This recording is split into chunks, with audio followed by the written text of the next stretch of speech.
영장 실질심사 마지막 단계에서 남세진 영장전담 부장판사는 윤석열 전 대통령에게 3가지 질문을 했습니다. 강희구 전 대통령실 부속실장을 회유했는지, 대통령 경호처에 총기를 보여주라고 지시했는지, 김성훈 전 경호차장에게 비화폰 서버 삭제를 지시했는지입니다.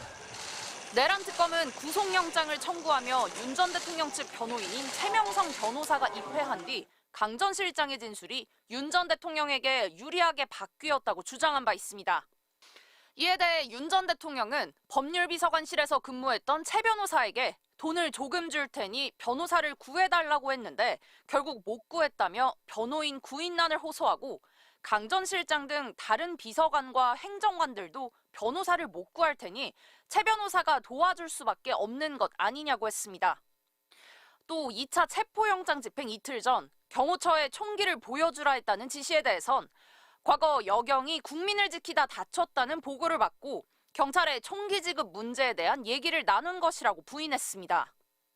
비화폰 삭제 지시 혐의를 두고는 보안 사고가 발생해 보안 조치 강화를 주문했고 비화폰 권한이 없는 사람들에 대해 규정대로 처리하라고 했을 뿐이라고 주장했습니다. 최후 진술 20분 동안 모든 혐의를 부인한 건데 이는 오히려 자충수가 됐습니다.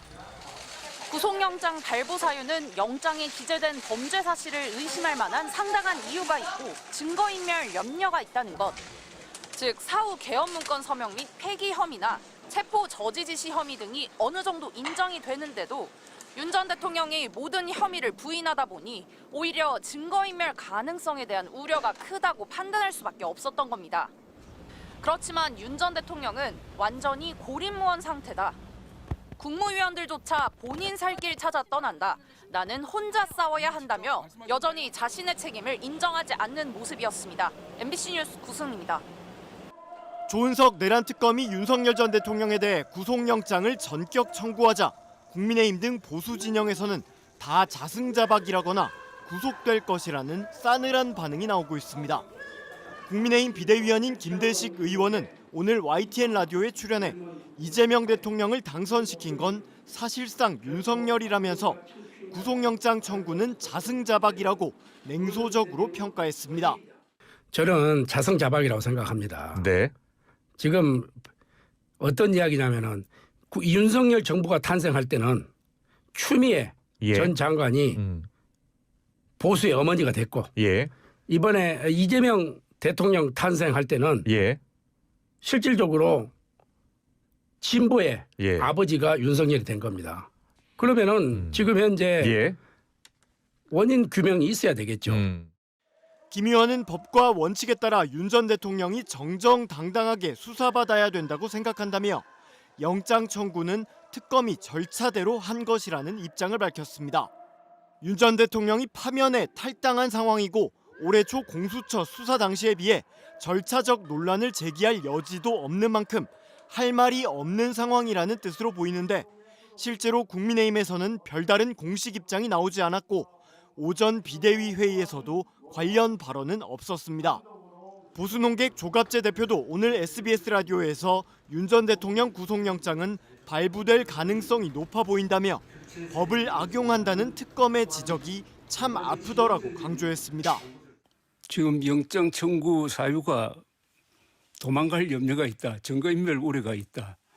그리고 법을 악용한다. 그 지적이 참 아프더라고요. 그러면은 영장 청구가 받아들여질 가능성이 높다고 봐야 되는 것 아닐까요?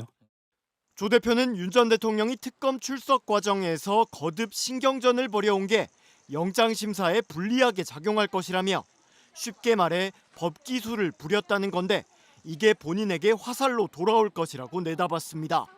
앞서 특검의 구속영장 청구서에는 피의자는 법률 전문가이자 자칭 법치주의자임에도 누구보다 법을 경시하는 태도를 보이고 있다며 수사 등에 대한 비협조적, 부정적 태도를 종합하면 도망할 염려가 매우 높다는 지적이 담긴 걸로 전해졌습니다. 비상계엄 당일 자정이 넘은 시각, 국회 본청 지하 1층에 계엄군들이 나타납니다. 잠시 뒤 복도 조명이 꺼집니다. 암흑은 5분 48초 동안 지속됐습니다. 단전이 실제 있었다는 사실이 드러나면서 질서 유지 차원의 병력 투입이라는 윤 대통령 주장은 더욱 설득력을 잃게 됐습니다. 그러자 윤 대통령 측은 강하게 반발했습니다. 단전은 707 특임단이 부여된 임무를 수행한 것이라며 곽종근 전 사령관 역시 자신이 지시한 것임을 증언했다고 했습니다. 하지만 윤 대통령 지시가 발단이라는 사실은 쏙 빼놓은 해명입니다.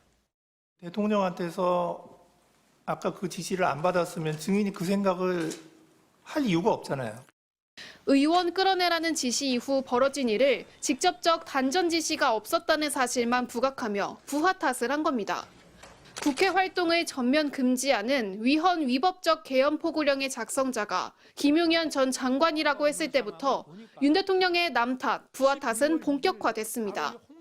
윤 대통령은 헌법기관인 중앙선관위에 군 투입을 지시한 사실은 인정하면서도 시스템을 점검하라고만 했다고 둘러댔습니다. 각자 정해진 매뉴얼대로 하다 보니까 전하 장관이 생각한 것 이상의 어떤 그 조치를 준비를 했을 수는 있습니다만은 정치인 체포 지시는 홍장원의 공작이라며 책임을 전가했습니다. 12월 6일 바로 이 홍장원의 공작과 이 내란 프레임과 이 탄핵 공작이 저는 시작된 거로 보여지고요. 심지어 계엄군은 시민을 공격한 사실이 없다며 국민 탓까지 했습니다.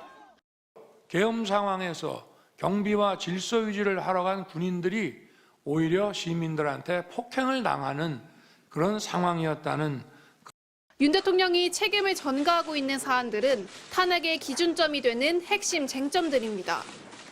하나같이 부하 탓을 하는 자체도 군 통수권자로서 적절치 않은 모습이지만 자신의 책임이 명확하다는 걸 인지하기 때문에 드러나는 조급함의 표현이라는 지적도 나옵니다. MBC 뉴스 김현주입니다.